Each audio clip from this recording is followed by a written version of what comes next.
The Lord took you and brought you out of that iron furnace, out of Egypt, so that you might be his own treasured people. So be careful not to break the covenant the Lord your God has made with you. Do not make any idols of any shape or form, for the Lord your God has forbidden this. The Lord your God is an all-consuming fire. He is a jealous God.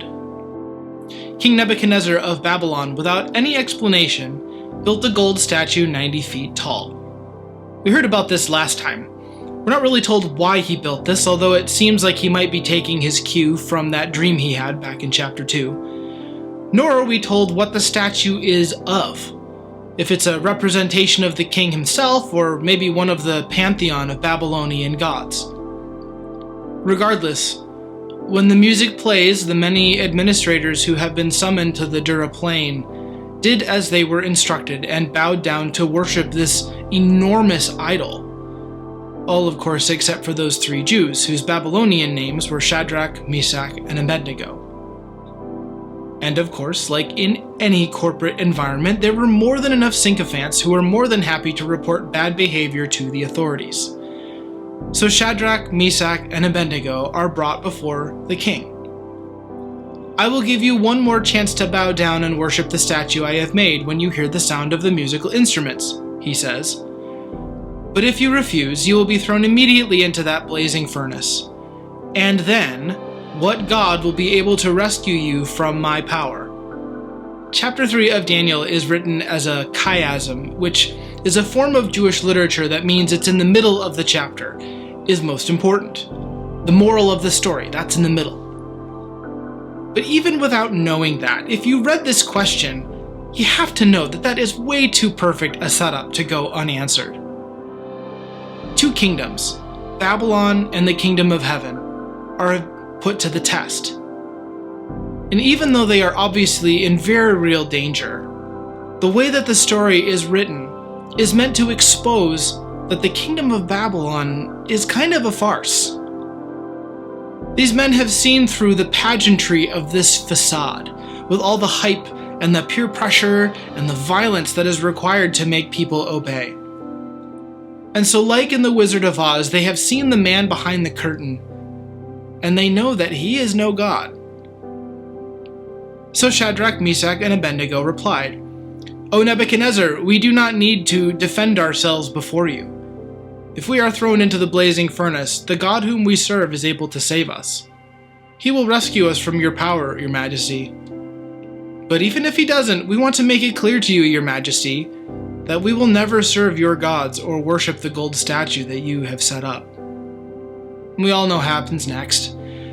Nebuchadnezzar was so angry that he had the furnace stoked as hot as it could possibly be made, so hot that his own soldiers died as they tossed in their prisoners. The irony, of course, is that the God who is described in Deuteronomy 4 as an all-consuming fire actually allows his servants to be thrown into that fiery furnace. But he joins them in there. See, as he stands over the burned remains of his own people, King Nebuchadnezzar gasps in astonishment and hesitantly turns towards his advisors to ask, "Didn't we only throw 3 men in there?" He sees a 4th man in the flames, even more alive than the 3 men who really should have been dead. So the king calls them by name: Shadrach, Meshach, and Abednego, servants of the Most High God, come out. See, the question being asked here is about worship, the way by which we show our allegiance to a particular kingdom or ruler or God. Like in Deuteronomy 4, Paul believes worship is a response to something God has already done.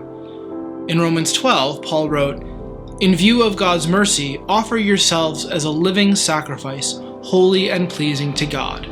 This is true worship." The difference between Babylon and the kingdom of God is shown to be simple. Babylon demands sacrifice, lulling our senses into compliance, or, should that fail, forcing our loyalty with violence. King Nebuchadnezzar was so angry that his own people were sacrificed in his zeal to preserve any challenge to his authority. He had to look like a king. He had to feel unchallenged.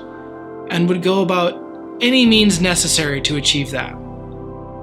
In contrast, the God of Shadrach, Meshach, and Abednego is a God who entered the furnace with his people to preserve them and protect them and walk with them there. And then he rescues them. As we walk through this pandemic, as it stretches on longer and longer, I pray that we remember that the temptation for allegiance to Babylon has not gone away. We will be tempted to sacrifice others so that we can go back to what we think is normal and comfortable. But in our discomfort, we must not forget that the kingdom of heaven, the God of the kingdom of heaven, is here in the fire with us. Hold on to hope, church. We need not fear for our future, difficult as though it might seem. Instead, offer yourself as a living sacrifice. Love and serve others, for this is true worship. Grace and peace be with you all.